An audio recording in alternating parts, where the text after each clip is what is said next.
बच्चों, कैसे हो आप सब लोग और कैसी चल रही है पढ़ाई? अभी तक sir ideal solution non ideal solution का डिफरेंशिएशन कर लिया क्या? अभी तक हमने चीजें देख ली क्या कि सर कैसे कैसे हम चीजों को रिलेट कर सकते हैं? हमने ये देख लिया कि सॉल्यूशन बनाएंगे। स्टार्ट कहां से किया था? सॉल्यूशन कॉन्सेंट्रेशन टर्म्स पे, कॉन्सेंट्रेशन टर्म्स कर लिया। उसके बाद हमने सेकेंड टॉपिक उठाया सॉल्युबिलिटी का। सॉल्युबिलिटी का भी कॉन्सेप्ट अब हमारा फिनिश हो चुका है। Solubility of solid in liquid देखा, solubility of gas in liquid देखा और solubility of liquid in liquid देखा। पक्का? तो तीन टाइप की सॉल्युबिलिटी हमने कर ली है। तीनों टाइप की सॉल्युबिलिटी देख लो, तीनों टाइप की सॉल्युबिलिटी देख लो और इनको रिलेट करो। लास्ट वाले में जब लिक्विड लिक्विड का सॉल्युबिलिटी पढ़ा था तब हमने क्या देखा था? हमने ये देखा था कि भैया अगर अपने पास देखोगे तो राउल्ट्स लॉ जो फॉलो करता है उसको आइडियल सॉल्यूशन बोलेंगे और जो नहीं फॉलो करता है उसको नॉन आइडियल सॉल्यूशन बोलेंगे। अच्छा सर, अब ये आइडियल है ये नॉन आइडियल है, कैसे पता चलेगा? तो आइडियल और नॉन आइडियल के हमने पढ़ा था कि सर बॉन्डिंग का कॉन्सेप्ट यूज करेंगे। बॉन्डिंग मतलब कि बस ये जान जाओ कि यार दो अल्कोहल है, उसके बीच में कोई बड़ा सा अल्केन डाल दिया तो बॉन्ड वीक हो जाएगा। दो वाटर है, उसके बीच में कोई अल्कोहल डाल दोगे तो बॉन्ड वीक हो जाएगा।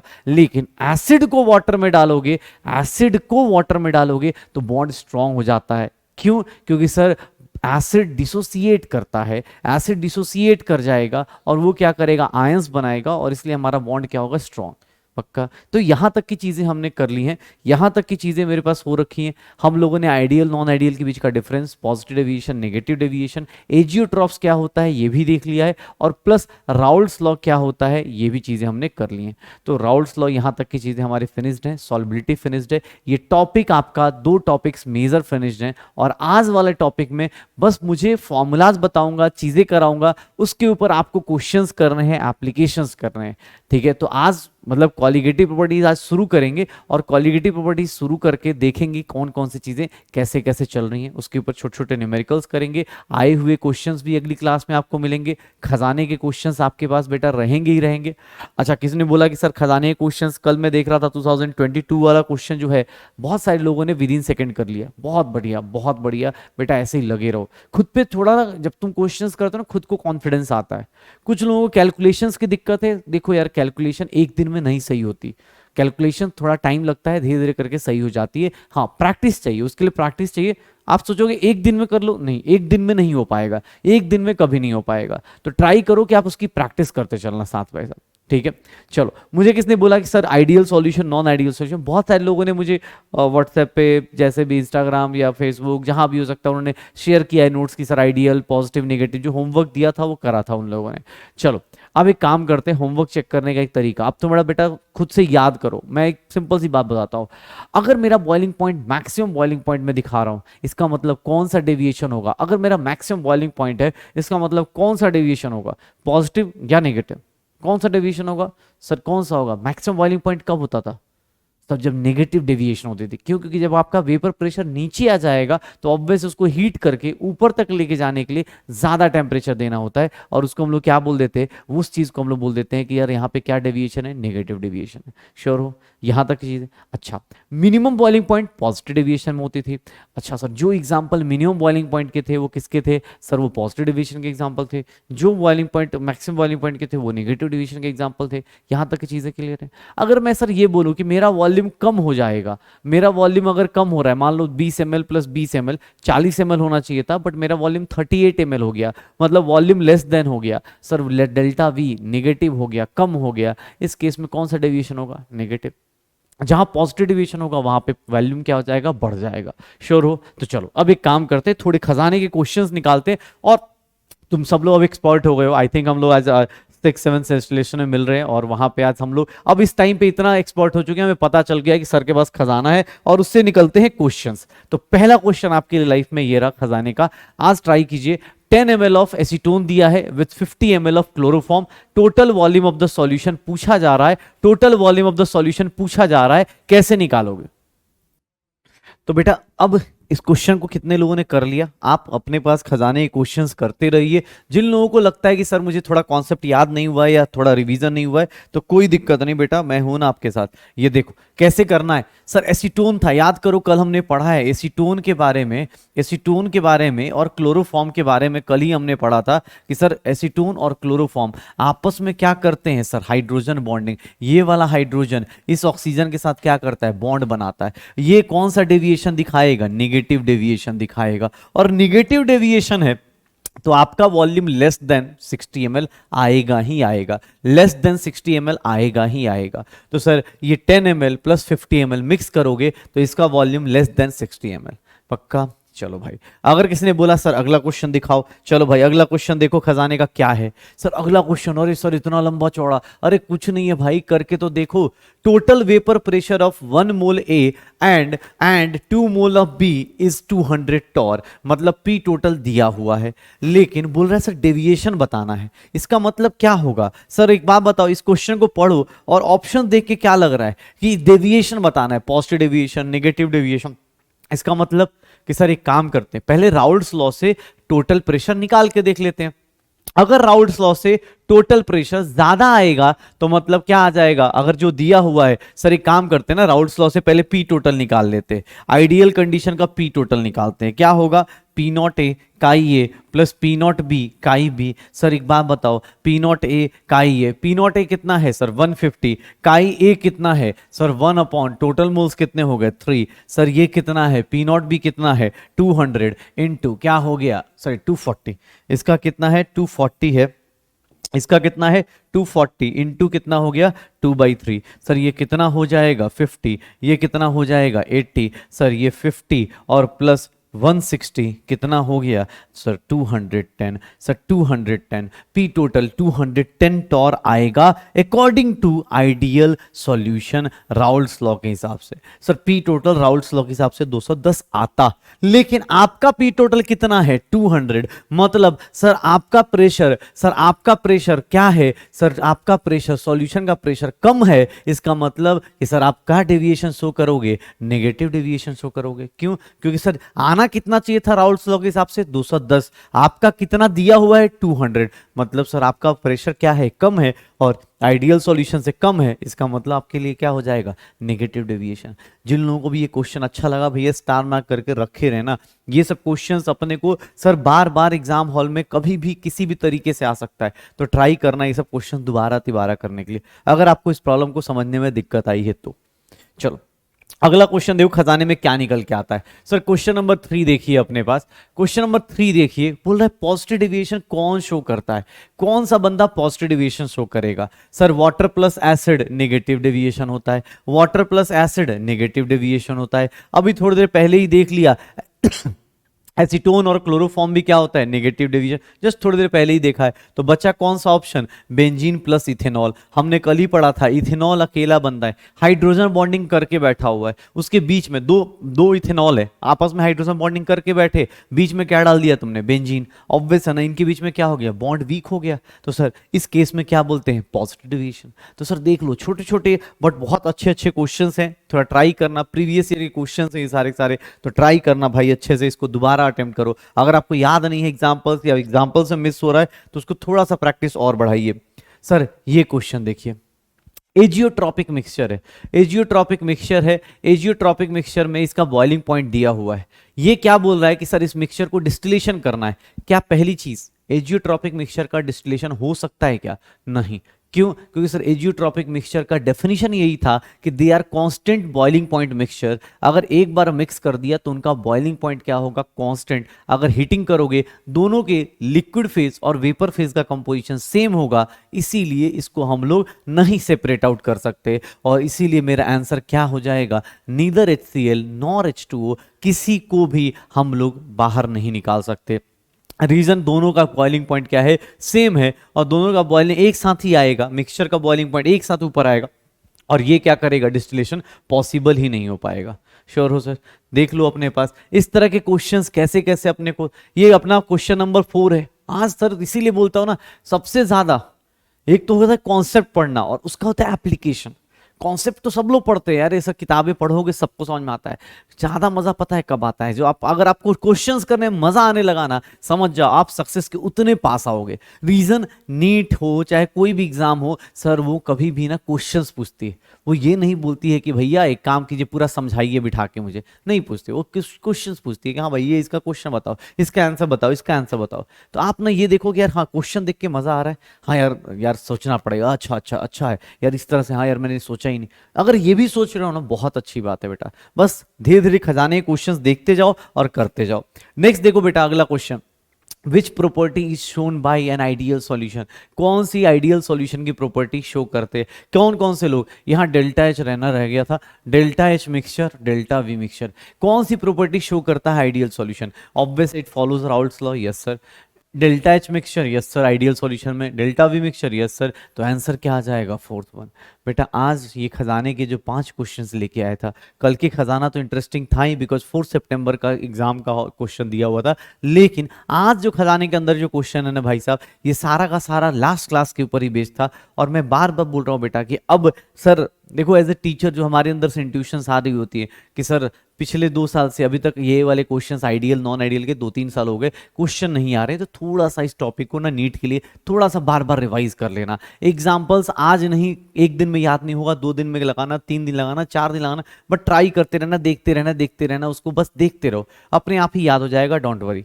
ठीक है, बॉन्ड अगर पॉजिटिव हो गया, सॉरी बॉन्ड अगर बहुत स्ट्रांग बन गया तो नेगेटिव डेविएशन, बॉन्ड वीक बन गया तो सर पॉजिटिव डेविएशन पक्का, और बॉन्ड अगर इक्वल है तो उस केस में क्या रख लेते हैं हम लोग, उसको आइडियल सॉल्यूशन। श्योर हो सर? तो इस तरह के क्वेश्चंस हम लोग कर सकते हैं, इस तरह के खजाने क्वेश्चंस हमारे हो जाएंगे हम लोगों के पास। अच्छा मैं आज 5 ही क्वेश्चन लेके आया हूँ क्योंकि सर आज आइडियल नॉन आइडियल के ऊपर था, कल के खजाने में क्वेश्चंस आएंगे, क्यों? क्योंकि आज हम लोग कुछ नया पढ़ने वाले हैं सर, इस चैप्टर का 3rd पोर्शन और सबसे इंपॉर्टेंट पोर्शन। रीजन इंपॉर्टेंट इसलिए है क्योंकि उसमें सर आपके लिए क्वेश्चंस ज्यादा हैं, आपको मेहनत ज्यादा करनी है। अच्छा कुछ लोगों का था कि सर क्या क्या करें, देखिए भाई आपके पास एनसीईआरटी है, पीडब्ल्यू के मॉड्यूल्स होने चाहिए, ये मोर देन सफिशिएंट है। डीपीपीज आ रही होंगी या डीपीपीज अगर नहीं भी आ रही हो तो प्लीज ट्राई करो कि आप एनसीईआरटी और पीडब्ल्यू मॉड्यूल्स तो करो ही करो, उस टॉपिक को उठाओ, जैसे आइडियल नॉन आइडियल सॉल्यूशन हो गया, मॉड्यूल में जाके उस पीडब्ल्यू मॉड्यूल में जाके आइडियल नॉन आइडियल के जितने क्वेश्चन है आप लगाओ, पहले आप रिवीजन करके फिर उसको करो, देखो आई होप सब लोग एंजॉय करोगे, तुमसे क्वेश्चंस खुद हो रहे होंगे। अच्छा जिन लोगों के पास नहीं है भाई कोई बात नहीं, एनसीईआरटी कम से कम रिगरसली फॉलो कीजिए, ट्राई कीजिए कि यार एनसीईआरटी कम से कम एनसीईआरटी के क्वेश्चंस, एनसीईआरटी एग्जाम्पलर, एनसीईआरटी अच्छे से हो जाए। देख भाई अब अपने पास मुझे किसने बोला कि सर एक काम करते, मैंने क्या क्या कर लिया, मैंने आइडियल सॉल्यूशन नॉन सॉल्युबिलिटी कर लिया, अब 3rd टॉपिक जो मेरे पास स्टार्ट करने वाला हूं और वो सबसे इंपॉर्टेंट टॉपिक्स में से एक है। क्यों? क्योंकि सर इसमें ना बहुत सारी चीजें जो हमने पढ़ी हैं वही चीजें फिर से रिपीट होंगी। कैसे? तो सर यहाँ पे फॉर्मूलाज के फॉर्म में, जैसे अभी डेफिनेशन कर रहे थे, लास्ट क्लास में बहुत सारा सत्संग किया था हम लोगों ने कि बहुत सारी बातें कर रहे थे कि ये पॉजिटिव, ये नेगेटिव, ये डेविएशन, न्यूमेरिकल्स कम थे। आज की क्लास में उतने ज्यादा ही न्यूमेरिकल्स आ जाएंगे। What is colligative properties? Sir colligative properties को अगर डिफाइन करना चाहूं तो व्हाट इज कॉलिगेटिव प्रॉपर्टीज? तो सर ये वो प्रॉपर्टीज ऑफ सॉल्यूशन है, ये वो प्रॉपर्टीज ऑफ सॉल्यूशन है, those properties of solution sir जो किसके ऊपर डिपेंड करती है, those properties of solution which depends only on sir जो सिर्फ और सिर्फ किस पे डिपेंड करती है, नंबर ऑफ सॉल्यूट पार्टिकल्स पे, which depends only on number of solute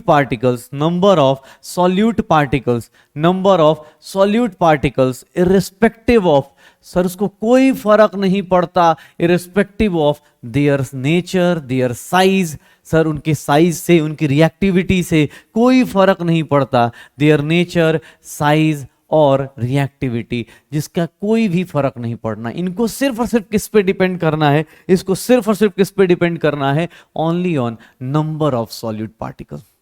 सिर्फ और सिर्फ ऐसी प्रॉपर्टीज ऑफ सॉल्यूशन जो सिर्फ और सिर्फ किस पे डिपेंड करती है, नंबर ऑफ सॉलिड पार्टिकल्स। इनको कोई फर्क नहीं पड़ रहा कि सर आपकी बॉन्डिंग कैसी है, आपकी रिएक्टिविटी है, मुझे नहीं फर्क पड़ रहा।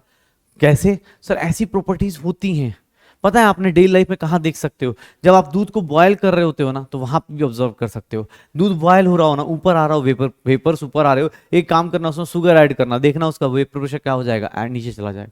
तुम शुगर तो छोड़ो, तुम सॉल्ट भी ऐड करते तो भी नीचे चला जाता। वो अलग बात है घर वाले उसके बाद अच्छी धुनाई करते कि बेटा दूध में नमक कौन डालता है, लेकिन तुम सॉल्ट भी ऐड करते ना तो भी वो नीचे जाता वेपर्स। क्यों? क्योंकि सर दूध को ना किसी सॉल्यूशन को फर्क नहीं पड़ता कि सर वो क्या डाल रहे हो, सॉल्यूट क्या डाल रहे हो, उसको कोई फर्क नहीं पड़ रहा, उसके नेचर से उसके साइज से कोई फर्क नहीं पड़ रहा, उसको अपना वेपर प्रेशर कम करने के लिए नंबर ऑफ सॉल्यूट पार्टिकल्स देखता है। सर आप दूध, चीनी, कुछ भी, नमक कुछ भी डालो सर, उसके अंदर आप मिट्टी भी डालते ना, वो सिर्फ ये काउंट करता कितने पार्टिकल्स आपने ऐड किए हैं।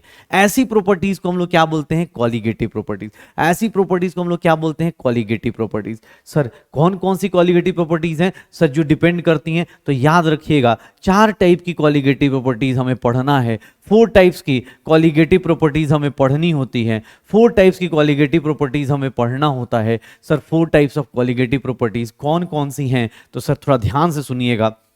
पहला जो नाम ले रहा हो इसको हम लोग बोलते हैं रिलेटिव लोअरिंग ऑफ, इसको हम लोग बोलते हैं relative lowering of, relative lowering of vapour pressure, relative lowering of vapour pressure. Sir ये जो कॉलिगेटिव प्रॉपर्टी है ये क्या है? Relative lowering of vapour pressure. इसको शॉर्टकट में RLVP लिखूंगा क्योंकि बार बार इतना लंबा नहीं लिखेंगे। Relative lowering of vapour pressure पहली colligative property. Second colligative property जो हम लोग पढ़ते हैं वो होता है elevation in boiling point.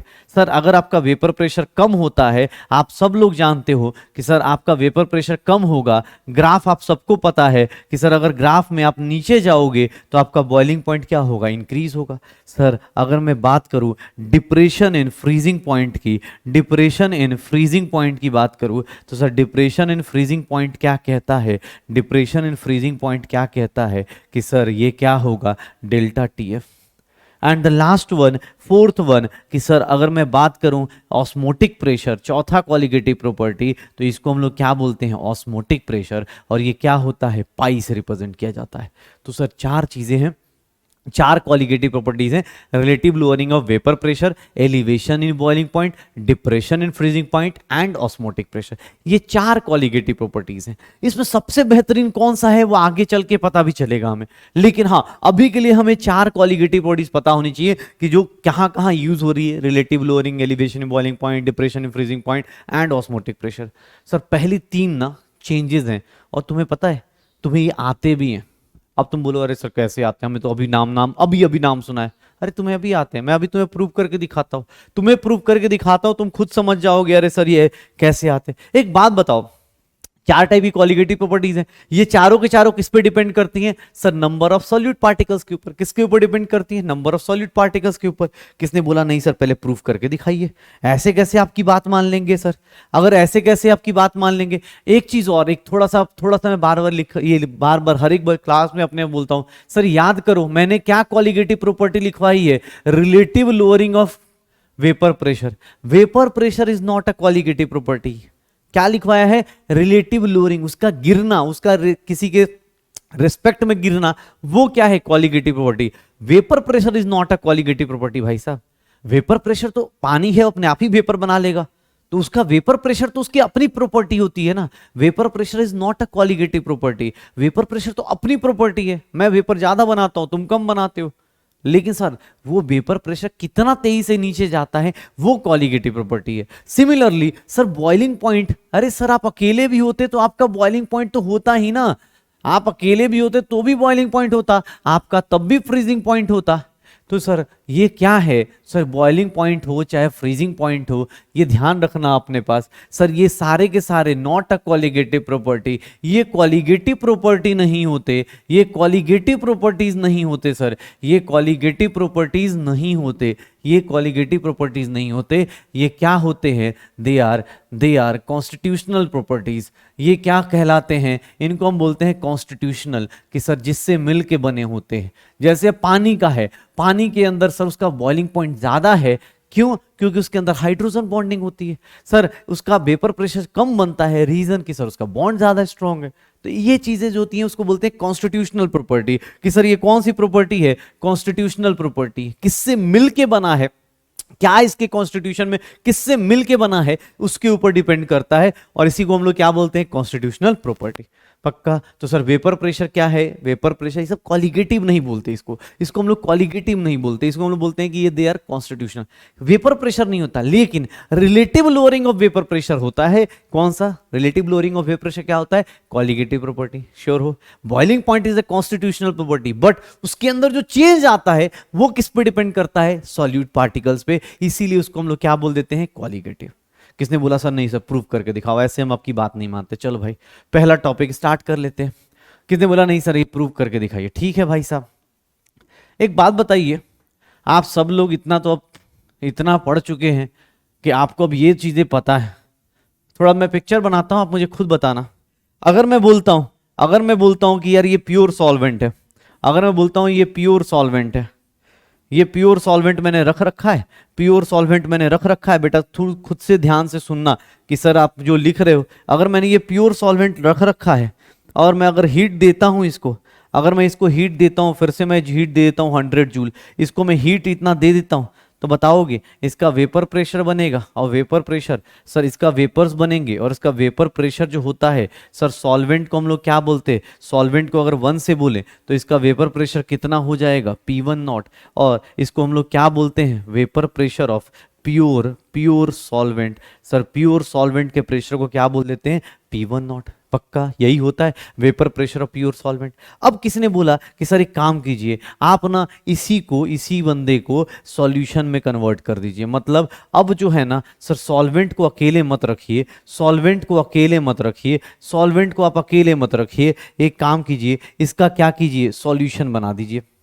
Solution मतलब कि सर अब कुछ पार्टिकल्स और ऐड कर दीजिए। सॉल्यूशन बना देते हैं, सॉल्यूशन बना देते हैं। अब कुछ पार्टिकल्स बना दिए, अब बताइए वेपर्स क्या सेम बनेंगे क्या? ये तो सर हमने पढ़ा हुआ है, कहां पे? राउल्ट्स लॉ में पढ़ा था, याद करो। सर इसको क्या बोलेंगे? सर ये कौन सा प्रेशर है? P1। इसको हम लोग क्या बोलते हैं कि sir vapour pressure of solvent, vapour pressure of solvent in solution. याद करो भाई साहब, ये चीज हमने किया था क्या?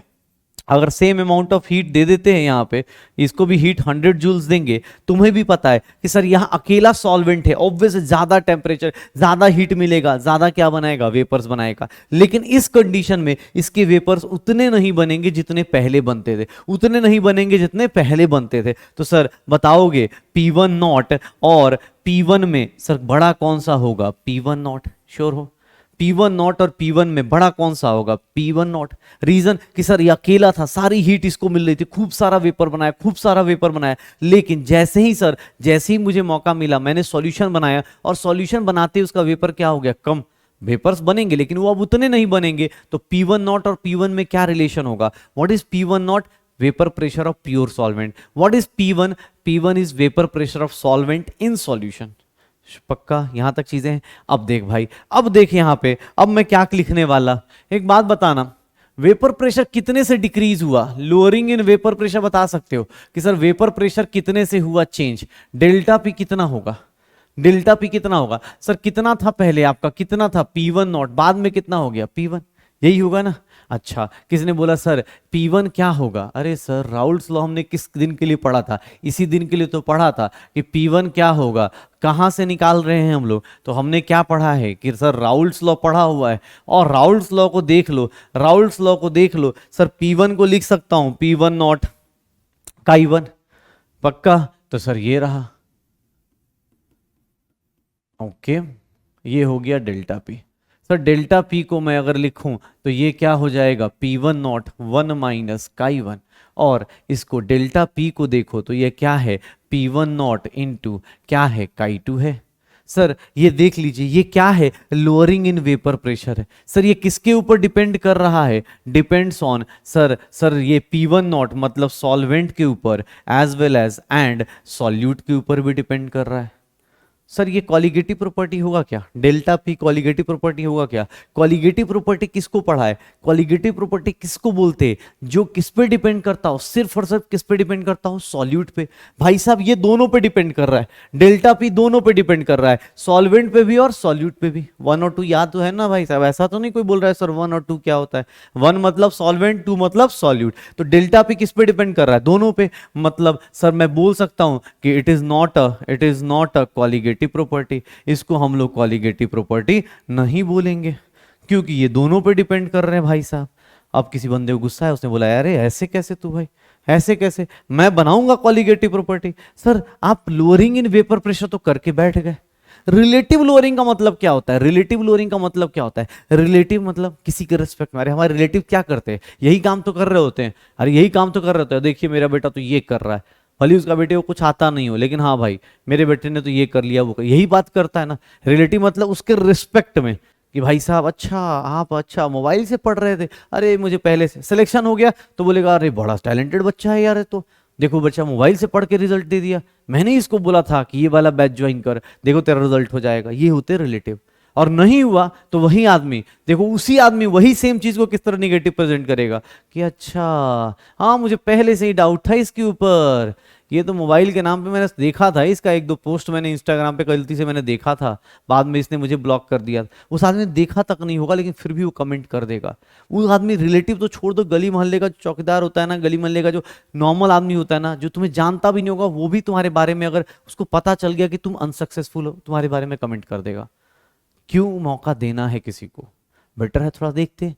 रिलेटिव लोअरिंग का मतलब किसी के रेस्पेक्ट में। अब तुम्हारा वेपर प्रेशर शुरुआत में कितना था? P1 not. सर एक बात बताओ, रिलेटिव लोअरिंग का मतलब क्या हो जाएगा? किसी के रेस्पेक्ट में। Relative lowering of vapour pressure, lowering तो आ गई, लेकिन अगर मैं इसको relative lowering of vapour pressure निकालना चाहता हूं, पता है आपको ज्यादा मेहनत नहीं करनी है। सर कैसे? सर डेल्टा P को ना P1 नॉट कर दीजिए। सर ये P1 नॉट इधर आ गया तो ये किसके इक्वल हो गया?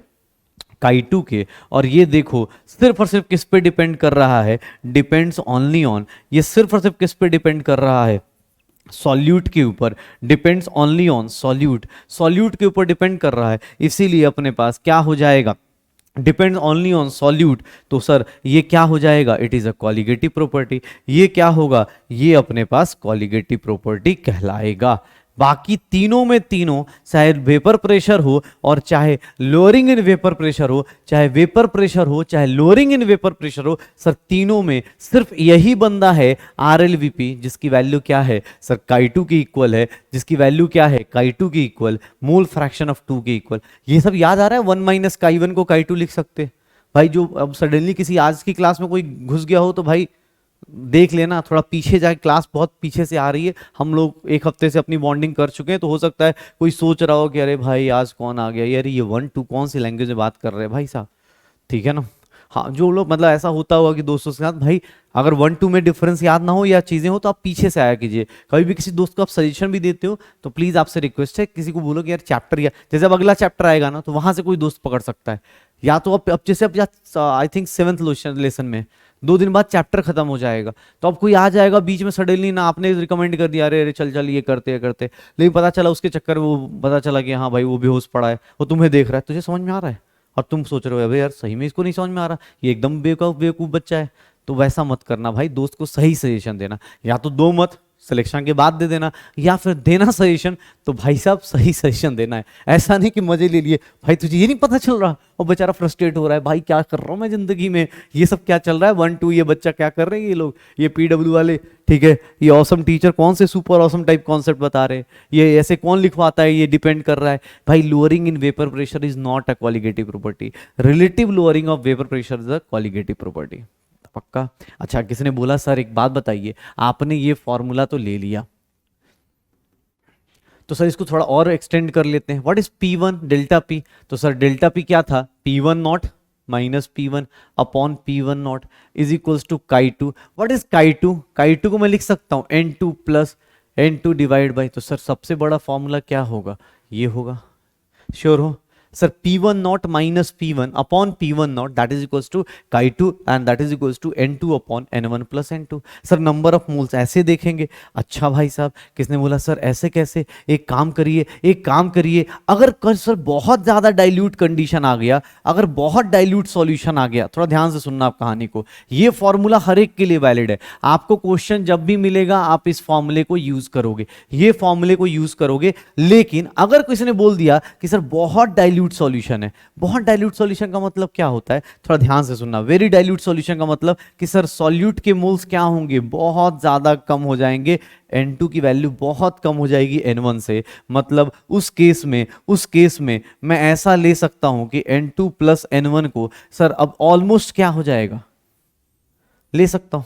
बहुत डाइल्यूट सॉल्यूशन है तो उसके लिए क्या करूंगा, N2 की वैल्यू क्या होगी, बहुत कम होगी। किससे, सर सॉल्यूट के मोल्स बहुत कम होंगे सॉल्वेंट के रिस्पेक्ट में। तो सर अब मान लो इसके 1,00,000 मोल्स हैं और इसका 1 है, तो 1,00,000 में 1 कौन ऐड करता है भाई, 1,00,000 में 1 रुपया कौन ऐड करता है, उसको कौन ही भाव दे रहा होगा। तो N2 प्लस N1 की वैल्यू क्या ले लूंगा, N1। और सर यहां पे मेरा फॉर्मूला क्या बन जाएगा, P1 not minus P1 upon P1 not is equals to N2 upon, यहां लिख सकता हूं N2 अपॉन N1, या फिर सर N2 अपॉन N1 को याद करो sir given mass upon molar mass into ये N1 की बात करूं तो M1 अपॉन W1। सर याद रखना ये फॉर्मूला किस कंडीशन में मैंने लगाया है, वेरी डाइल्यूट कंडीशन में।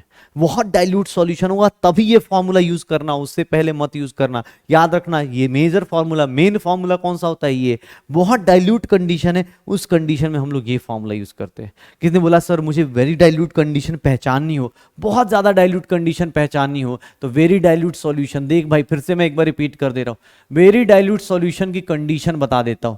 सर कौन कौन सी कंडीशन है, तो याद रखना, एक तो नंबर ऑफ मोल्स बहुत कम आ जाए, बहुत नंबर ऑफ मोल्स क्या हो जाएं कि सर आपके N2 के मोल्स, सॉल्यूट के मोल्स क्या हो जाएं, बहुत कम हो जाए N1 से, या फिर मोल फ्रैक्शन ऑफ 2 ये भी क्या हो जाए, बहुत कम हो जाए मोल फ्रैक्शन ऑफ 1 से, या फिर sir change in vapour pressure बहुत छोटा सा आ जाए। मतलब अब जहां लाख रुपए की बात चल रही है वहां 10 रुपए का चेंज, ऑब्वियस है क्या होगा, बहुत छोटा सा चेंज होगा।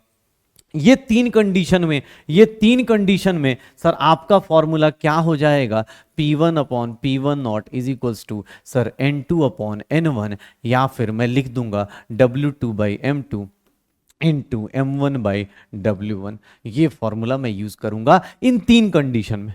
बाकी अदर कंडीशंस में हम लोग क्या यूज करने वाले हैं, अदर कंडीशंस में हम लोग कौन सा फॉर्मूला यूज करने वाले हैं, P1 not minus P1 upon P1 not is equals to Chi2 and that will be N2 upon N1 plus N2। Sir normal किसी कंडीशन में कोई बोलेगा तो उसके केस में ये फॉर्मूला यूज करना है, सर इस कंडीशन में ये फॉर्मूला यूज करना है। तो ये छोटी छोटी चीजें देख लो sir, dilute solution, very dilute solution अगर दिया है और नॉर्मल कंडीशंस दी गई हैं उसके लिए क्या क्या यूज करना है। पक्का सर, P1 नॉट ये सब समझ में आ रहा है, श्योर है सर। प्योर सॉल्वेंट क्या होता है, जब अकेला दूध बॉयल होता है, अकेला पानी बॉयल होता है, ये सब कंडीशन हमने पिछली क्लास में भी पढ़ा हुआ है, राउल्ट्स लॉ में भी किया हुआ था बेटा।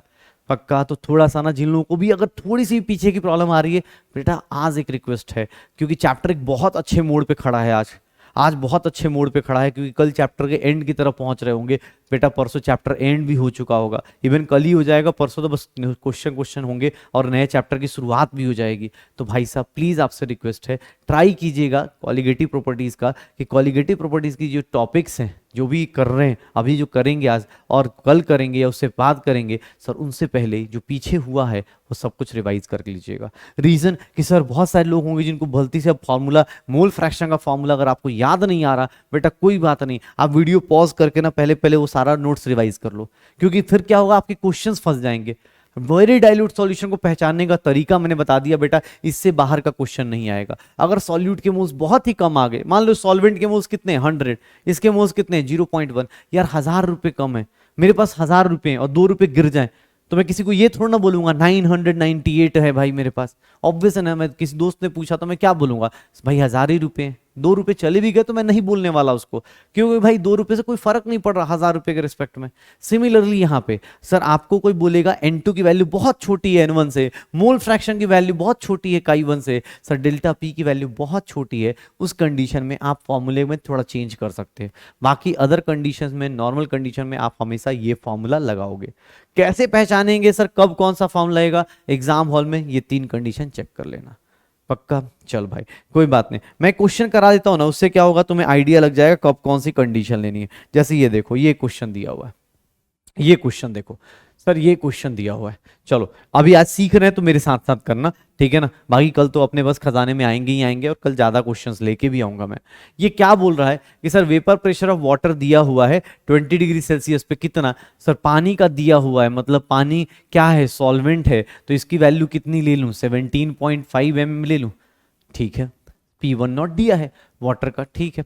सर 18 ग्राम ग्लूकोज ऐड कर रहे हैं 178.2 ग्राम ऑफ वाटर में, वेपर प्रेशर ऑफ सॉल्यूशन निकालना है। मतलब सर जिन लोगों को क्वेश्चन पढ़ने में दिक्कत होती है भाई साहब, आप ना ऐसे लिख लिया करो, क्योंकि इससे आपको फायदा होगा कि सर क्या गिवन है क्या नहीं गिवन है। सर क्या गिवन है, सॉल्यूट गिवन है, क्या मास ऑफ सॉल्यूट, सॉल्यूट कौन है बेटा यहाँ पे, सर ग्लूकोज, ग्लूकोज सॉल्यूट है अपने पास, मास ऑफ ग्लूकोज कितना दिया हुआ है 18 ग्राम। सर अपने पास मास ऑफ सॉल्वेंट कितना दिया हुआ है, सॉल्वेंट कितना दिया हुआ है, मास ऑफ वाटर कितना दिया है 178.2 ग्राम, यही दिया हुआ है। अब मुझे P1 निकालना है। एक सिंपल सी बात बताना, number of moles of N2 लिख देता हूं, ग्लूकोज मतलब सॉल्यूट हो गया, तो अब थोड़ा फास्ट लिख देता हूं। N2 का मतलब क्या हो गया 18 अपॉन, सर मोल्स निकालना सिखाया था, given mass upon molar mass, कितने मोल्स होंगे 0.1। N1 के मोल्स कितने होंगे 178.2 डिवाइडेड बाय सर 18 करोगे, इसकी वैल्यू 9.9 आ जाएगी। What is mole fraction of काई2, काई2 की वैल्यू निकाल के देख लो, काई2 की वैल्यू क्या हो जाएगी sir N2 upon N1 plus N2। Sir ये वैल्यू कितनी हो गई 0.1 अपॉन 0.1 प्लस 9.9, सर ये कितना हो गया 0.1 अपॉन 10। सर इसको सही सॉल्व करें, ये कितना हो गया 1/100। काई2 की वैल्यू आ गई। मुझे P1 नॉट दिया है, सर अब मैं यूज कर लूँ formula, sir P1 not minus P1 upon P1 not is equals to काई2 लिख दूं, या काई2 की वैल्यू कितनी लिख दूं 100, पक्का आप पुट कर लो। P1 नॉट की वैल्यू कितनी है 17.5 minus P1 upon 17.5 is equals to 1 upon 100। Solve करेंगे कितना आना शुरू होगा, सर ये सॉल्व करोगे अब कितना आना शुरू होगा, ये सॉल्व करेंगे, इसके बाद सॉल्व करेंगे तो कितना आ जाएगा, ये आ गया तुम्हारा 100 से मल्टीप्लाई हो गया minus 100 P1 is equals to 17.5, और यहाँ से 1750 माइनस 17.5, तो P1 की वैल्यू इसको कम करेंगे तो 5 हो गया, और ये 32 और 1732 डिवाइड बाई 100 हो गया, कितना आ जाएगा 17.325। P1 की वैल्यू 17.325।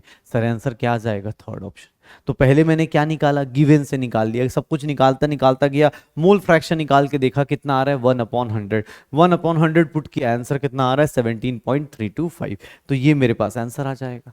अच्छा कल ना एक लास्ट क्लास में एक थोड़ा सा मेरे साथ मिस्टेक हो गई, वो मैंने देखा नहीं, कुछ वेपर प्रेशर में टॉल्विन का निकाला था मैंने, बेंजीन का निकाल दिया था शायद, ठीक है ना। तो जो समझदार हो आप लोग, आपको आंसर उसके हिसाब से आप एडजस्ट कर लेना, ठीक है ना। मैंने गलती से टॉल्विन के बदले बेंजीन का निकाल दिया था, तो भाई इस तरह की थोड़ा चीज़ें क्या है, कभी मान लो कुछ गलती से हो भी गया तो आप खुद समझदार हो कि हाँ यार सर से कैलकुलेशन मिस्टेक हो गई, या बताना कुछ और चाह रहे थे हो कुछ और गया है, तो इसलिए इसको लेके मतलब ऐसा नहीं कि मैं देख रहा था कुछ कमेंट्स में, तो भाई ठीक है ना, थोड़ा मतलब कॉमन सेंस लगा लेना यार, क्या ही फर्क पड़ रहा है, ठीक है, ये देख ले हो जाएगा। चलो अगला क्वेश्चन देखो इसी के ऊपर, अगला क्वेश्चन देखो इसी के ऊपर, सेम क्वेश्चन, लेकिन अब की बार मैंने कुछ ट्विस्ट रख रखा है। सेम क्वेश्चन है, मतलब सब कुछ, आप मोल फ्रैक्शन निकाल के देखो, सेम क्वेश्चन है। सर आप इस क्वेश्चन को देख लो, अब की बार सर देख लो अपने पास, इस क्वेश्चन को देखो थोड़ा ध्यान से, number of moles of water निकालोगे, अगेन सेम है, सेम है सर, आप कुछ भी चेंज नहीं किया है, मैंने जानबूझ के ये दिया हुआ है। आप देखो तो सही, आप सीखो तो सही, आपको सिखा के मानेंगे भाई साहब, हमने बोला ना आपका सिलेक्शन लेके जाएंगे, तो लेके तो जाना ही जाना है। Same question, mole fraction of glucose निकाल दो, या फिर मोल फ्रैक्शन काई2 लिखोगी, ये भी अपने पास 0.1, 0.1 प्लस 9.9 कितना हो गया 0.1 अपॉन 10, 1/100 आ गया। सेम क्वेश्चन दिया हुआ है। अब तुम बोलोगे यार कैसे सॉल्व करे सर, P1 नॉट तो दिया ही नहीं है, इसीलिए क्वेश्चन दिया है। सर यहाँ क्या निकालना है, vapour pressure of water, vapour pressure of water निकालना है, P1 की वैल्यू निकालनी है। लेकिन तुम बोलोगे सर P1 नॉट तो है ही नहीं। P1 नॉट जब कुछ ना दिया हो, एग्जाम हॉल में ध्यान से सुन लेना, जब P1 नॉट कुछ ना दिया हो तो सर प्रेशर हमेशा कितना ले लो, यहाँ 1 एटीएम ले लो, और 1 एटीएम को टॉर में ले रहा हूं, क्यों, क्योंकि सर 1 एटीएम को टॉर में ले सकते हैं 760 टॉर या फिर 760 ले सकते। तो आपको जब कोई प्रेशर ना दिया हो ना, तो आप सीधा सीधा 760 ले लिया करो या 1 एटीएम ले लिया करो। ये मत सोचा करो कि अरे सर कैसे लो, क्योंकि आपके पास जब कुछ नहीं दिया है तो आप उसके हिसाब से वैल्यूज ले लिया करो। और यहां पे अब सॉल्व करोगे तो सर आपको फॉर्मूला अब पता है, 760 अपॉन 760, सर ये कितना हो जाएगा 1 अपॉन 100। सॉल्व करने की कोशिश करोगे कितना हो रहा होगा सर, ये 760 बाई 100, 760 को मल्टीप्लाई किया 100 से, तो 760 बाई 100 मल्टीप्लाइड बाई दिस, तो या एक काम करता हूँ ना मैं, बेटर है कि ऐसे क्यों करना, कैलकुलेशन थोड़ा इजी करते हैं। ये 760 माइनस P1 है, और ये 760 को मल्टीप्लाई कर देता हूँ 1/100 से, तो कितना हो गया 0 से 0, ये कितना आ गया 7.6। सर P1 की वैल्यू क्या हो जाएगी, 760 माइनस 7.6 कितना हो जाएगा 4, और ये कितना हो जाएगा 10 में से तो 3 7 सॉरी 752.4। सर ये आंसर आ जाएगा, थर्ड आंसर आ जाएगा। देख लो कैसे क्वेश्चंस कर रहा हूं, किस तरह से क्वेश्चंस कर रहा हूं, ये देख लेना अपने पास। जब भी आप क्वेश्चंस कर रहे हो सेम क्वेश्चन सेम वैल्यूज दी हुई हैं, लेकिन बस एक चीज मिसिंग थी, यहाँ पे P1 नॉट नहीं दिया था। P1 नॉट एग्जाम हॉल में खुद सोचना था। बस सर ये क्वेश्चन, इस तरह क्वेश्चन कैसे करना है, हर एक क्वेश्चन ना आपको कुछ सिखा के जाएगा। देख भाई अपने पास ठीक है हम चीजें कर रहे, लेकिन इस तरह से चीजें सीख लो, इतने वैरायटी चीज सीख लो कि तुम्हें कोई दिक्कत ना आए। कल लोग बोलते हैं ना कि हाँ भाई नीट में अपने कोई प्रॉब्लम ना आए, ऐसे भी अपने आप अपने PW का साथ पकड़ लिया, आपको ऐसे भी नहीं आएगी दिक्कत, लेकिन हाँ फिर भी अपने को प्रैक्टिस करते रहना है, सो दैट कि एग्जाम हॉल में भी कोई प्रॉब्लम ना आए। सर इस तरह क्वेश्चंस आप ना एडजस्ट अपने कॉपी में लिखते हो ना, तो उस टाइम लिख लिया करो कि क्या सर एक्स्ट्रा क्या लेना है, ये वाली लाइन आपको एक्स्ट्रा सोचना है, ये वाली लाइन ना आपको एक्स्ट्रा सोचनी थी। अदरवाइज अगर ये नहीं सोचोगे तो आप बैठ के सोच रहे होगे भी निकालना क्या है, करना क्या है, करते रहो इसके हिसाब से। पक्का सर। चलो अब अगला क्वेश्चन देखो, और थोड़ा ध्यान से अब देखते हैं इस क्वेश्चन को आप सब लोग करने की कोशिश करो। ये पहले इस क्वेश्चन को देख के मुझे पहले ये सोच लो, मैं चाहता हूं पहले इस क्वेश्चन को पढ़ो आप सब लोग पढ़ो, और इस क्वेश्चन को देखो, बताओ कि सर ये क्वेश्चन डाइल्यूट का है या नॉन डाइल्यूट का है, डाइल्यूट सॉल्यूशन लेंगे या नॉन डाइल्यूट सॉल्यूशन लेंगे, और कैसे पहचानेंगे कि ये डाइल्यूट है या नॉन डाइल्यूट है। जो लोग चाहते हैं वीडियो पॉज करके अटेम्प्ट कीजिए, ट्राई कीजिए, जो होगा गलत होगा तो सीखेंगे, सही होगा तो आपको पता तो चलेगा कि आप सर सही डायरेक्शन में सोच रहे हो। पहली बात सर P1 नॉट कितना है, पानी का ओरिजिनल प्रेशर कितना है 3000 newton metre -2। What is P1 sir 2985। Sir एक काम करते हैं ना, चेंज निकाल लेते हैं, डेल्टा पी कितना हो जाएगा P1 नॉट माइनस 2985, कितने का चेंज आ गया सर 15 का चेंज आया, 15 का चेंज आ रहा है किसके रेस्पेक्ट में 3000, मतलब तुम्हारी पॉकेट में 3000 रुपये हो, उसमें से 15 रुपये तुमसे खर्च भी हो जाए, तो तुम क्या किसी दोस्त को बोलने वाले हो क्या कि सर मेरे पास 2985 रुपीज है। ऑब्वियस है ना, तुम क्या बोलोगे भाई 3000 के आसपास है, 3000 होंगे, यही बोलोगे ना, ऐसा थोड़ा बोलोगे 2985 है। ऑब्वियस है, क्यों, क्योंकि सर 3000 के रिस्पेक्ट में 15 रुपए बहुत बड़ी चीज नहीं होती। तो सर ये डेल्टा पी की वैल्यू क्या आ गई, लेस आ गई, डेल्टा पी की वैल्यू वेरी लेस आ गई, और डेल्टा पी अगर लेस हो गया तो सर इस कंडीशन में फॉर्मूले में क्या चेंज करेंगे हम लोग, delta P upon P1 not is equals to W2 by M2 M1 by W1। क्यों, क्योंकि सर ये कंडीशन किसके लिए है, डाइल्यूट सॉल्यूशन के लिए है। और जैसे ही डाइल्यूट सॉल्यूशन की कंडीशन आई, मैंने फटाफट इसकी वैल्यूज पुट करी। सर W2 कितना है, W2 कितना है 5 ग्राम, उसका मोलर मास नहीं पता। सर सॉरी M2 की वैल्यू कितनी है, पानी है, पानी का मोलर मास 18 और उसका मास कितना है 90। सर यहाँ से मैं मोलर मास निकाल लूंगा। सर मोलर मास ऑफ 2 कितना होगा, तो ये सर कितना हो गया, सर अब ये सॉल्व करने के जाऊंगा तो क्या हो जाएगा, 18 से ये 5 हो गया और 5 से ये 5 हो गया, तो M2 की वैल्यू क्या हो जाएगी 3000 अपॉन 15। सर इसको सॉल्व करोगे M2 की वैल्यू 200 आ जाएगी, M2 की वैल्यू क्या आ जाएगी 200। निकालते रहो, M2 की वैल्यू क्या आ जाएगी 200, उसके हिसाब से आंसर निकाल लो। पक्का सर, देख लो क्वेश्चंस कैसे कैसे होंगे सर।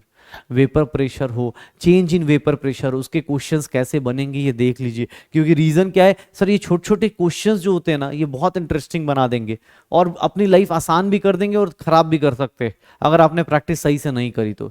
कैसे पता चल रहा है, तो सर ऑब्वियस है आपने चेंज निकाल के देखा। मैंने 3 कंडीशन बताई है डाइल्यूट सॉल्यूशन पहचानने की, या तो आपके नंबर ऑफ मोल्स बहुत कम हो जाए सॉल्यूट के तो डाइल्यूट बोलोगे, या फिर सर नंबर ऑफ मोल्स अपने पास कम हो जाए, मोल फ्रैक्शन अगर सॉल्यूट का कम हो जाए, या तीसरी condition change in pressure, vapour pressure का चेंज बहुत छोटा हो। अब मान लो मैं बोलूं मेरा वेपर प्रेशर 5 जा रहा है और चेंज कितने का आया, 5 का, तो ऑब्वियस है ना वो सॉल्यूशन क्या है, बहुत लेस डाइल्यूट है, सॉरी वेरी डाइल्यूट सॉल्यूशन है, और उस कंडीशन में हम लोग फॉर्मूले में ये चेंज कर सकते हैं। पक्का सर हो जाएगा, ये देख लीजिए ये क्वेश्चंस हो जाएंगे।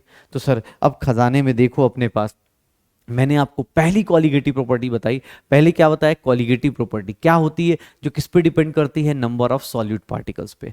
फिर आता है कि सर सॉल्यूट पार्टिकल्स पे तो डिपेंड करती है, ठीक है समझ में आ भी गया कि सॉल्यूट पार्टिकल्स पे डिपेंड कर रहा है, लेकिन एक चीज और है सर, सॉल्यूट पार्टिकल्स के ऊपर कौन कौन सी प्रॉपर्टीज डिपेंड करती हैं, वो 4 थी। कौन कौन सी, relative lowering of vapour pressure, साथ साथ बोला करो, relative lowering of vapour pressure. Sir vapour pressure कम होगा तो बॉइलिंग पॉइंट एलिवेशन होगा, कैसे अभी देखेंगे भी। सर बॉइलिंग पॉइंट बढ़ेगा तो फ्रीजिंग पॉइंट कम होगा, and the last one osmotic pressure. ये 4 कॉलिगेटिव प्रॉपर्टीज हमें पढ़नी है, जिसमें से पहला कॉलिगेटिव प्रॉपर्टी पढ़ लिया। पहली कॉलिगेटिव प्रॉपर्टी में ये देख लिया कि भैया change in vapour pressure with respect to initial pure solvent that is always equals to mole fraction, और उसकी एक कंडीशन होती है कि अगर बहुत डाइल्यूट सॉल्यूशन है तो उस केस में N2 + N1 को हम लोग क्या ले लेते हैं, N1, लेकिन उसके लिए कंडीशन है वेरी डाइल्यूट सॉल्यूशन। श्योर हो, तो पहला कॉलिगेटिव प्रॉपर्टी है बेटा, छोटी छोटी प्रॉपर्टीज हैं लेकिन इसके ऊपर अच्छे अच्छे क्वेश्चंस आते, तो अपने को ट्राई करेंगे। आज अपने पास 3-4 क्वेश्चन कर लिए इसके न्यूमेरिकल, कल फिर से क्वेश्चंस लेके आऊंगा, कल का खजाना भी बड़ा होगा, तो थोड़ा सा ट्राई करना, थोड़ा ट्राई करना कि सर खजाने के क्वेश्चन अगली क्लास में अच्छे से अटेम्प्ट हो जाए। भाई साहब पहले बता रहा हूँ, डरा नहीं रहा हूँ, बस बता रहा हूँ, क्योंकि मुझे देखो मैंने कल भी बोला था, आज भी बोल रहा हूँ, क्वेश्चन होगा, सिलेक्शन भी तेरा ही होना है।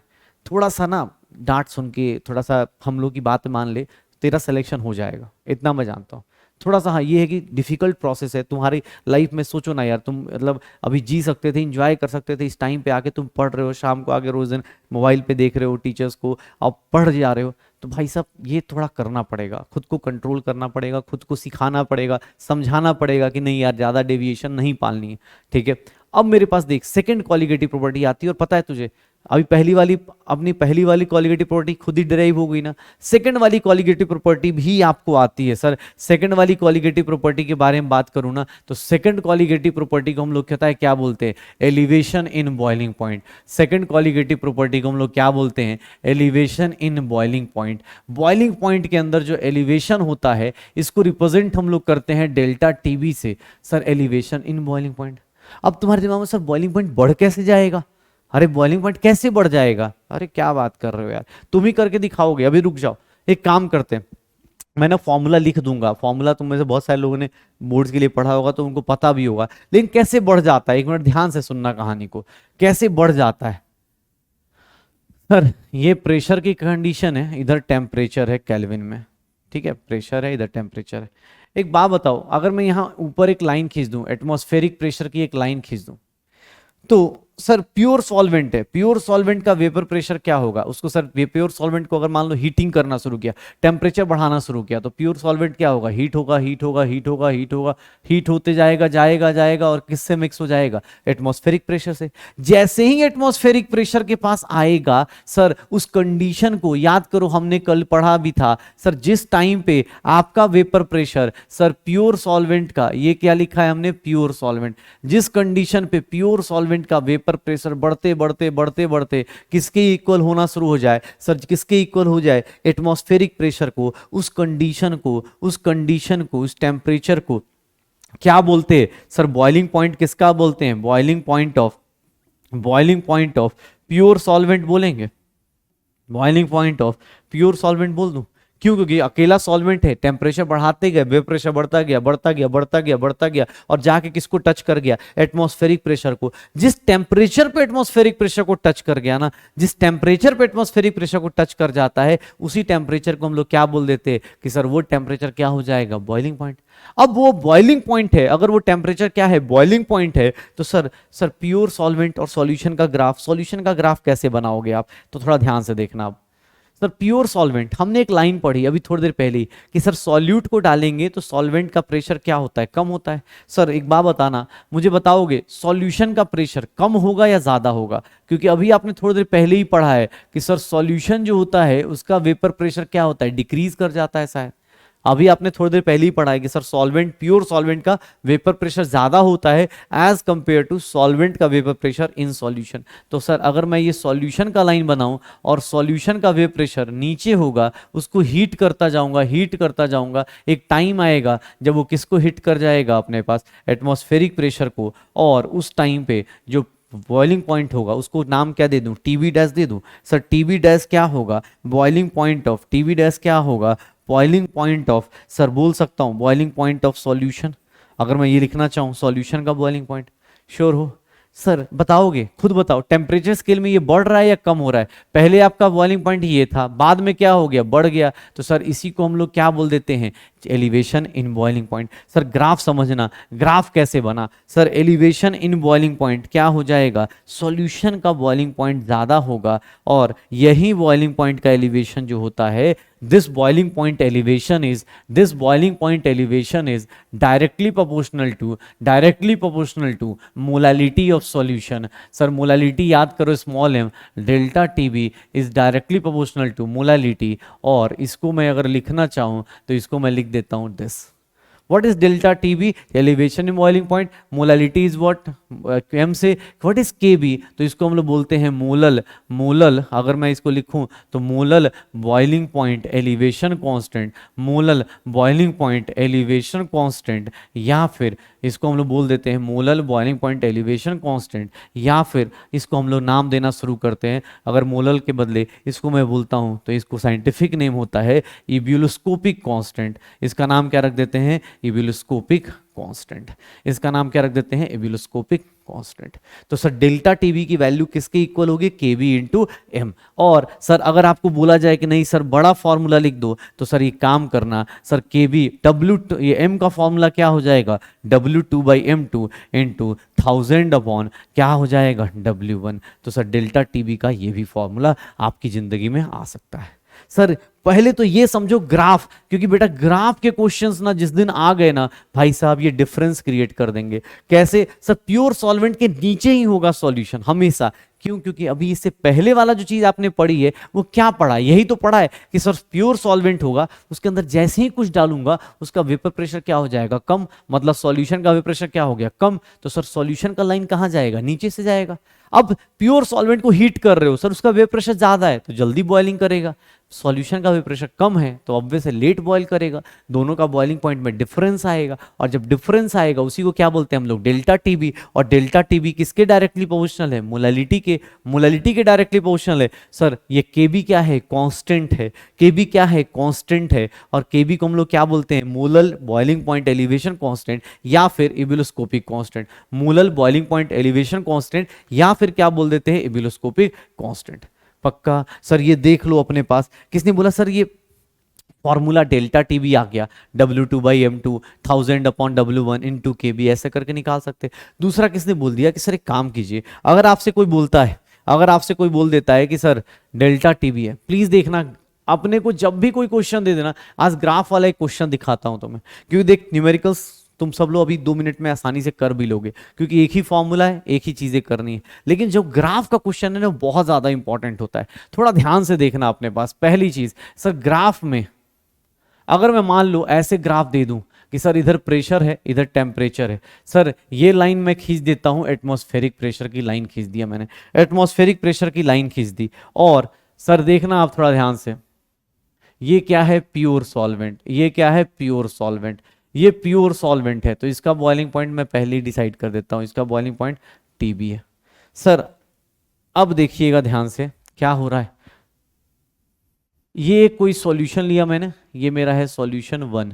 अगर मैंने सॉल्यूशन ले लिया कौन सा 1, अगर मैंने ये सॉल्यूशन ले लिया और एक और सॉल्यूशन लिया सॉल्यूशन 2, ये मैंने दो सॉल्यूशन ले लिए, सॉल्यूशन 1 और सॉल्यूशन 2। ठीक है, सॉल्यूशन 1 और सॉल्यूशन 2, मैंने ये दो सॉल्यूशन ले लिए।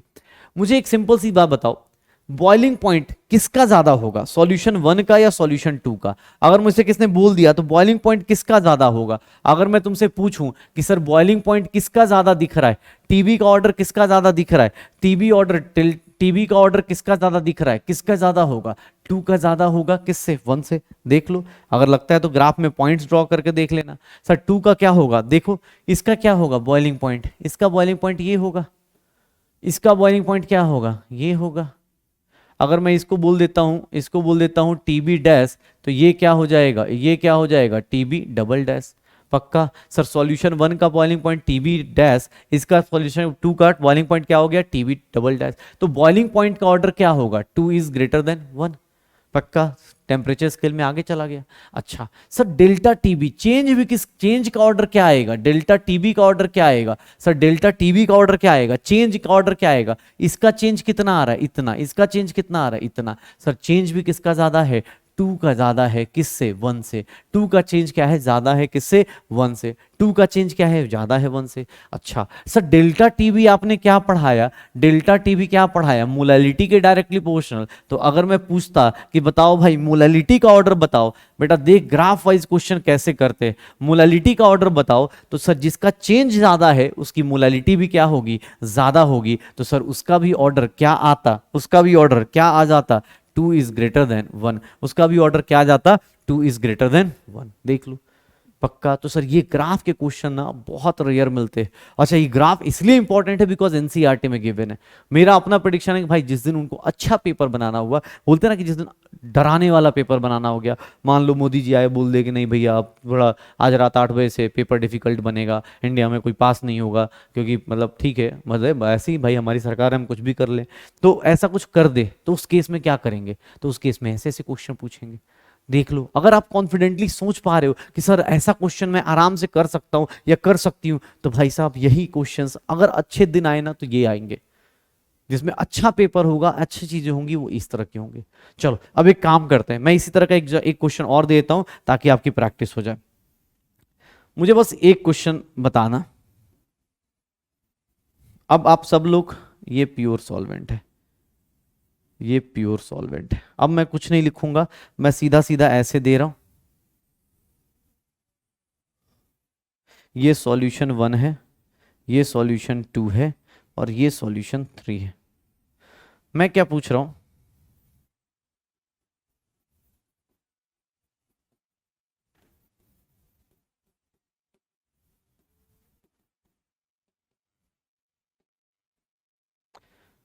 मैं आपसे पूछ ही नहीं रहा हूं कि बॉइलिंग पॉइंट और मेल्टिंग पॉइंट का, मैं बोल रहा हूं मैच करके दिखाइए। पता है किसका, सॉल्यूशन 1, यहां क्या दिया है, मोलैलिटी, यहां क्या दिया है, मोलैलिटी, यहां दिया गया है सॉल्यूशन। सर बताएंगे, सॉल्यूशन 1 दिया है, सॉल्यूशन 2 दिया है, सॉल्यूशन 3 दिया है, इसकी मोलैलिटी अगर मैं इस तरह से मैच करने को बोलूं तो सर 1 का ए में दिया है 0.2 m, सर बी में दिया है 0.1 m और सी में दिया है 0.3 m। 3 मोलैलिटी दी गई है, 3 सॉल्यूशन है। मुझे बताओगे 1 किससे मैच करेगा, ए से, बी से, सी से, किससे मैच करेगा, 2 किससे मैच करेगा, 3 किससे मैच करेगा। सबसे ज्यादा पहले कैसे बताएं, सर ग्राफ देख के कैसे बताएं, अरे क्या बात कर रहे हो, ये क्या है, एटमॉस्फेरिक प्रेशर का ग्राफ है। सबसे ज्यादा बॉइलिंग पॉइंट किसका आएगा, 3 का, फिर किसका आएगा, 2 का, फिर किसका आएगा, 1 का। तो सर सबसे ज्यादा चेंज किसके अंदर आएगा, 3 का, तो ऑब्वियस है 3 का मोलैलिटी क्या है, ज्यादा होगा। सबसे ज्यादा चेंज किसका है, 3 का, तो ऑब्वियस उसकी मोलैलिटी क्या हो जाएगी, सी। लेकिन 2 और 1 में, सर 2 और 1 में ये देख लो, 2 क्या है, सर 2 का 1 से ज्यादा होगा डेल्टा टीबी, तो उसके केस में ये हो जाएगा 1 के लिए क्या हो जाएगा आंसर, ये पक्का सर, अगर मैं अब यहां से चाहता तो मैं डेल्टा टीबी का भी ऑर्डर पूछ सकता था आपसे। डेल्टा टीबी का ऑर्डर भी क्या पूछता sir, 3 is greater than 2 is greater than 1। Sir delta TB के बदले मैं आपसे बॉइलिंग पॉइंट का भी ऑर्डर बोलता, आप सेम आंसर बोलने वाले थे। और इसके बदले अगर मैं मोलालिटी का भी ऑर्डर बोलता तो आप सेम ही आंसर देने वाले हो कि सर सबसे ज्यादा मोलालिटी किसकी होगी, 3 की, फिर किसकी होगी 2 की, फिर किसकी होगी 1 की। तो सर ये ग्राफ वाले क्वेश्चन है बेटा आपको किसी किताब में नहीं मिलेंगे, जो मिल रहे हैं ना यही खजाने में ही मिल रहे हैं। तो ट्राई करो इन ग्राफ के क्वेश्चन, ग्राफ को रीड करना शुरू करो, डरो मत, चेक करो कि यार सही में सर ने प्योर सॉल्वेंट जब बनाया है तो रियल वेपर बॉइलिंग पॉइंट क्या है ये, लेकिन अब जैसे जैसे कॉन्सेंट्रेशन बढ़ेगी बॉइलिंग पॉइंट क्या हो जाएगा, बढ़ जाएगा। क्यों? क्योंकि हमने क्या पढ़ा है, delta TB is directly proportional to क्या हो जाएगा, मोलालिटी। पक्का सर देख लीजिए, delta TB is directly proportional to molality. तो सर जो ऑर्डर होगा वो ऐसे ऑर्डर जा रहा होगा, या फिर वो कॉन्सेंट्रेशन के साथ मैच करने को दे देगा, तो मैच करते रहो। श्योर हो सर? पक्का। चलो अब एक बात बताओ, ग्राफ के क्वेश्चन हो गए, डेल्टा टीबी किसके इक्वल आ गया, के बी इंटू एम। फिर किसके दिमाग में है सर ये के बी क्या है, तो पहले ना एक के बी करके देख लेते हैं। के बी क्या है, तो सर ये तो आपने बता दिया कि सर ये क्या है, इसका क्या है, डेल्टा मतलब ये एबिलिस्कोपिक कांस्टेंट है या molal boiling point elevation constant है। लेकिन सर इसको डिफाइन करना हो तो कैसे डिफाइन करूंगा, तो सर याद रखिएगा अगर इसको डिफाइन करना हो तो it is defined as sir इसको कैसे डिफाइन करूंगा, तो it is defined as sir elevation in, it is defined as elevation in boiling point, it is defined as elevation in boiling point, it is defined as elevation in boiling point of 1 molal solution. एक molal solution अगर आप लेंगे तो उसके अंदर जो boiling point के अंदर डिफरेंस आता है उसी को हम लोग क्या बोल देते हैं सर, कैसे, अरे कुछ नहीं, मोलालिटी की वैल्यू 1 पुट कर दो, केबी की वैल्यू किसके इक्वल हो जाएगी, एलिवेशन इन बॉइलिंग पॉइंट के। मोलालिटी की वैल्यू 1 पुट कर दो तो केबी की वैल्यू किसके इक्वल हो जाएगी, बॉइलिंग पॉइंट एलिवेशन के इक्वल। तो सर वही तो लिखा है मैंने, सर नया डेफिनेशन कुछ नहीं है, आपको क्या करना है, एलिवेशन इन बॉइलिंग पॉइंट के इक्वल करना है। कब इक्वल होगा, जब एम की वैल्यू क्या हो जाए, 1। श्योर है सर? अरे सर किसने बोला सर इसका यूनिट क्या होगा, पहली बात यूनिट कैसे निकालोगे, यूनिट ऑफ केबी क्या हो जाएगा सर, केबी का यूनिट क्या होगा सर, ऊपर क्या लिखा है केल्विन। मोलालिटी का यूनिट क्या होता है सर, मोल्स पर केजी होता है, मोल्स पर केजी होता है, केजी ऊपर गया तो सर इसका यूनिट क्या हो जाएगा, केल्विन केजी, और ये क्या हो जाएगा, मोल इनवर्स। करते रहो sir, kelvin KG mole inverse, ऐसा यूनिट क्या हो जाएगा, ये हो जाएगा। तो यूनिट ऑफ केबी ऐसे आ गया। फिर किसने बोला सर ये केबी किसके ऊपर डिपेंड करेगा, तो याद रखिएगा केबी डिपेंड्स ओनली ऑन सॉल्वेंट, उसको सॉल्यूट से कोई फर्क नहीं पड़ रहा, मतलब ये प्रॉपर्टी ऑफ सॉल्वेंट है, इसको सिर्फ और सिर्फ सॉल्वेंट के ऊपर फर्क पड़ता है। क्यों? क्योंकि सर एक्सपेरिमेंटल, अगर वैल्यू ऑफ केबी आप एक्सपेरिमेंटली निकालना चाहते हो सर, एक्सपेरिमेंटली आप वैल्यू ऑफ केबी किसी का निकालना चाहते हो तो पता है आपको कैसे निकालना पड़ेगा सर, इसका फॉर्मूला होता है and that is equals to R T B square M upon 1000 times delta H vaporisation, where K B की वैल्यू ऐसे निकाली जाती है सर, वेयर आर के बारे में आपको पता है, आर क्या होता है, universal gas constant. Universal gas constant ये वही है जो आइडियल कंडीशन में, आइडियल गैस इक्वेशन में था। सर टीबी क्या होता है, तो सर ये क्या होता है, बॉइलिंग पॉइंट। किस में लेंगे, हमेशा केल्विन में। जिंदगी में कसम खा लो भाई साहब, ये क्या है, मोलर मास ऑफ सॉल्वेंट, ये क्या है, मोलर मास ऑफ सॉल्वेंट। ऊपर बॉइलिंग पॉइंट क्या है, सॉल्वेंट का है भाई साहब, याद रखना। सर ये किसी भी सॉल्यूट से इसको कोई मतलब ही नहीं है। डेल्टा एच वेपराइजेशन का मतलब क्या होता है कि सर वेपराइजेशन एंथैल्पी, वेपर्स बनाने में जो एनर्जी लगती है उसको हम लोग क्या बोल देते हैं, वेपराइजेशन एंथैल्पी। तो सर देखो ना, केबी की एक्सपेरिमेंटल वैल्यू खोल के देखो, केबी की एक्सपेरिमेंटल वैल्यू को सॉल्यूट से कोई फर्क नहीं पड़ रहा, केबी की वैल्यू को सॉल्वेंट से कोई फर्क नहीं पड़ रहा। आप कोई भी सॉल्वेंट डाल दीजिए, मुझे उससे कोई फर्क ही नहीं है। केबी की वैल्यू सिर्फ और सिर्फ किस पे डिपेंड करती है, सॉल्वेंट के ऊपर। सॉल्यूट कुछ भी डालो कोई फर्क नहीं पड़ रहा। केबी इज अ कांस्टेंट, जिस किस पे डिपेंड करता है, सॉल्वेंट के ऊपर। कैसे डिफाइन होता है, it is defined as elevation in boiling point of 1 molal solution, elevation in boiling point of 1 molal solution.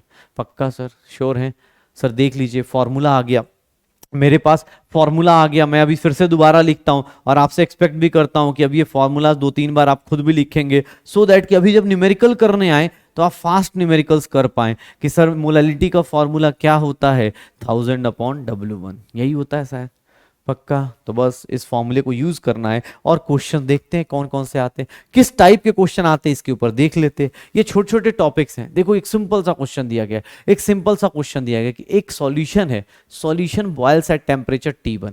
Solution है, सॉल्यूशन का टेम्परेचर दिया हुआ है T1, सॉल्यूशन बॉयल हो रहा है T1 पे। सॉल्वेंट बॉयल होता है, अगर प्योर सॉल्वेंट होता है तो किस पे बॉयल होता है, T2 पे।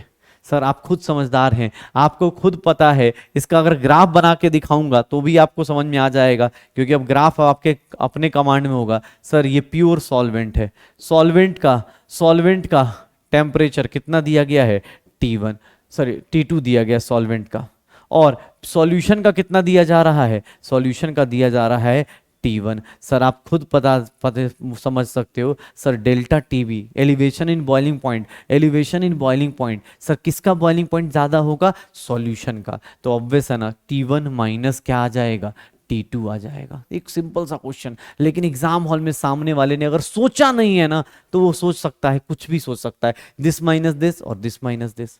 लेकिन एलिवेशन कैसे डिफाइंड होगा, सॉल्यूशन का बॉइलिंग पॉइंट क्या होता है, ज्यादा, सॉल्यूशन का बॉइलिंग पॉइंट ज्यादा होगा, इसीलिए सॉल्यूशन के बॉइलिंग पॉइंट ज्यादा होने से T1 minus T2, because solution का बॉइलिंग पॉइंट, वेपर प्रेशर कम होगा तो बॉइलिंग पॉइंट क्या हो जाएगा, ज्यादा हो जाएगा। पक्का सर, डेल्टा टीबी निकाल सकते हो, डेल्टा टीबी निकाल सकते हो, ये सब चीजें कर लोगे। ऐसे डेल्टा टीबी कुछ नहीं, T1 माइनस क्या हो जाएगा, T2। श्योर है, अच्छा भाई साहब ये कर लोगे। नेक्स्ट देखो, अगला क्वेश्चन देखो, थोड़ा न्यूमेरिकल लेते हैं। अब क्वेश्चन ये दिया हुआ है कि sir rise in boiling point of a solution, delta TB दिया हुआ है। कैसे पढ़ के देखो इस क्वेश्चन को, इस क्वेश्चन को पढ़ के देखिए क्या बोला जा रहा है। सर डेल्टा टीबी कितना दिया गया है, सर डेल्टा टीबी 0.1 दिया गया है। चेंज डिग्री सेल्सियस में हो चाहे केल्विन स्केल में हो, एक चीज बता देता हूं मैं यहीं पे, 5 डिग्री सेल्सियस से 10 डिग्री सेल्सियस तक अगर जाओगे तो इसके अंदर का चेंज जो होता है ना, डेल्टा टी टेम्परेचर स्केल में और सेल्सियस स्केल में सेम आता है।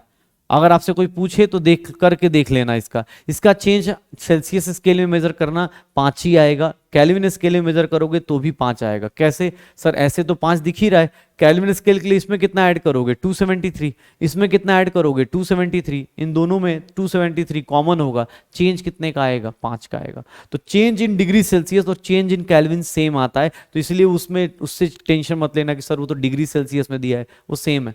डेल्टा टीवी दिया हुआ है, सर आपने पास केबी की वैल्यू निकालनी है, क्या निकालेंगे सर, पहली चीज delta TB is equals to KB into W2, formula अपने पास बड़ा सा पड़ा हुआ है, फटाफट पुट करो, 1000 अपॉन क्या कर दूंगा W1। डेल्टा टीबी की वैल्यू कितनी है सर 0.1, KB की वैल्यू निकालनी है, अच्छा ठीक है। W2 कितना दिया गया है सर, W2 1.8, सर ग्लूकोज का मोलर मास कितना होता है 180, 1000 अपॉन W1 कितना दिया गया है 100 ग्राम, तो सर ये डाल दो। अब सर शुरू हो जाओ, कैसे निकालेंगे, तो अब इसके हिसाब से देख लो, ये कितना हो गया, 1 0 से 1 0 चला गया, सर KB की वैल्यू क्या आ गई 0.1 इंटू 18 अपॉन 1.8, सर एक डेसिमल से एक डेसिमल चला गया, 18 से 18 चला गया, 1 कैल, सर कितना आ जाएगा 1, ये आ जाएगा थर्ड वन, बस। अब किसने बोला सर ये केल्विन पर मोल की मोलालिटी हुई, स्मॉल m क्यों ले लिया, क्योंकि सर आपको ही पता है डेल्टा टीबी सॉरी केबी की वैल्यू क्या हो जाएगी, अगर मैं बोलूं केबी की वैल्यू क्या होती है, डेल्टा टीबी बाई m थी, तो सर इसका यूनिट क्या हो सकता है केल्विन या डिग्री सेल्सियस, और मोलालिटी का यूनिट मैं m से भी तो रिप्रेजेंट कर सकता हूं, मोल्स पर केजी में भी किया था, चाहूं तो मैं m से भी तो रिप्रेजेंट कर सकता हूं, इसीलिए मैंने यूनिट k बाई m भी ले लिया है, इसलिए मैंने यूनिट k बाई m भी ले लिया हुआ है। तो डेल्टा टीबी केबी ये सब चीजें देख लो, कैसे एग्जाम में छोटे छोटे न्यूमेरिकल्स कैसे टच करोगे। ये छोटे छोटे न्यूमेरिकल्स बहुत डिफिकल्ट कैलकुलेशंस नहीं आती, ये छोटे छोटे न्यूमेरिकल्स आते हैं, उसी को बस ध्यान रखना है। दो चीजें इस कैलकुलेशन में सिखाई, एक चेंज इन डिग्री सेल्सियस हो और चेंज इन केल्विन स्केल हो, दोनों क्या होते हैं अपने पास similar, change in degree Celsius और चेंज इन केल्विन स्केल क्या आएंगे, दोनों सिमिलर आएंगे। श्योर है सर, पक्का। और दूसरा कि सर यहाँ पे जब हम लोग केबी निकालना हो तो उसका यूनिट कूलम केल्विन पर मोलल भी आ सकता है, केल्विन पर मोलल भी आ सकता है। मैं एक काम करता हूँ, लिख ही देता हूँ, पता चला। यहाँ पे चाहो तो यहाँ पे लिखना चाहो तो इसको ऐसे भी लिख सकते हो, यूनिट ऑफ केबी क्या लिख सकते हो, इसको ऐसे भी लिख सकते हो या फिर स्मॉल m से भी लिख सकते हो, ठीक है ना। तो ये ऐसे भी कर सकते हैं, तो के भी ऐसे भी निकाला जा सकता है। चलो भाई, ये क्वेश्चंस आ गए, ये क्वेश्चन आ गए। चलो एक और क्वेश्चन करते हैं, एक और क्वेश्चन करते हैं, फिर देखते हैं ये टॉपिक। क्वेश्चन ये दिया हुआ है सर, 0.15 ग्राम है सॉल्यूट का, डिसॉल्व कर दिया 15 ग्राम सॉल्वेंट में। बोल रहा है कि सर मॉलिक्यूलर मास निकाल दीजिए, मोलर एलिवेशन कांस्टेंट दिया हुआ है। सर कितने पे बॉयल हो रहा है, डेल्टा टीवी भी दिया हुआ है। सर डेल्टा टीवी भी दिया हुआ है, डेल्टा टीवी कितना दिया है 0.216। सर के भी कितना दिया हुआ है 2.16। सर क्या निकालना है, सर डेल्टा टीवी का फॉर्मूला लिख दीजिए। आपको जब भी कुछ दिया हो आप पहले उसको लिख के और उसके बाद उसमें वैल्यूज पुट करके अपना आंसर निकालते रहो। सर देखो डेल्टा टीवी दिया है 0.216, सर केबी की वैल्यू 2.16, W2 क्या होता है, तो सर कितना दिया है 0.15 डिवाइडेड बाय M2 के वैल्यू नहीं पता, 1000 अपॉन सर इसकी वैल्यू कितनी दी है 15। हो गया। तो बेटा देख M2 की वैल्यू निकालनी है तो एक काम करो, यहां से इसको उठा के यहां ला दो, तो कितना आ जाएगा 2.16 इंटू 0.15 इंटू 1000 अपॉन क्या हो जाएगा 0.216 इंटू 15। अब बेटा डेसिमल डेसिमल का गेम खेलो, इसका आंसर निकालोगे, इधर 3 डेसिमल नीचे है 4 डेसिमल ऊपर है, तो सर क्या हो जाएगा नीचे कितना आ जाएगा 10, ये सारे डेसिमल हट जाएंगे। अच्छा ये 10 से ये चला गया, 15 से 15 चला गया, 216 से 216 चला गया, तो सर मोलर मास कितना आ जाएगा 100 आ जाएगा। मोलर मास कितना आ जाएगा 100 आ जाएगा। तो ये क्वेश्चन देख लो अपने पास, ये क्वेश्चन देख लो। और sir boiling point, boiling point elevation constant, boiling point elevation constant, और इसको थोड़ा ध्यान से समझने की कोशिश करना। आज 2 क्वालिटेटिव प्रॉपर्टीज हमने पढ़ी हैं, हमने क्वालिटेटिव प्रॉपर्टीज की डेफिनेशन पढ़ी है और क्वालिटेटिव प्रॉपर्टीज के बारे में जाना है कि सर वो कितने टाइप्स के होते हैं, 4 टाइप के, उसमें से 2 क्वालिटेटिव प्रॉपर्टीज आज हमने अभी के अभी कर लिया है। तो ट्राई करना कि बेटा वो वाले क्वेश्चंस, वो वाले कॉन्सेप्ट सारे जो है अपने पास क्वालिटेटिव प्रॉपर्टीज के, वो सारे कॉन्सेप्ट्स आपको आज के आज रिवाइज करना है। पीछे के जिन लोगों को बहुत ज़्यादा प्रॉब्लम आ रही है पीछे से, वो लोग भाई साहब आप सब लोगों से रिक्वेस्ट है पीछे का कॉन्सेप्ट रिवाइज कीजिए, सो दैट कि कल चैप्टर अपने एक्सट्रीम कंडीशन में पहुंच जाएगा और एंड पे पहुंच रहा होगा, और परसों तो एंड होगा ही होगा। तो 2 दिन के अंदर आपका ये चैप्टर खत्म, 2 क्वेश्चन नीट के अंदर सिक्योर करना है हम सबको मिलके, पक्का। तो सर आज रिवीजन कीजिए और इन 2 टॉपिक्स के ऊपर क्वेश्चंस की प्रैक्टिस कीजिए। मिलते हैं नेक्स्ट क्लास में, तब तक पढ़ाई करते रहिए, एंजॉय करते रहिए।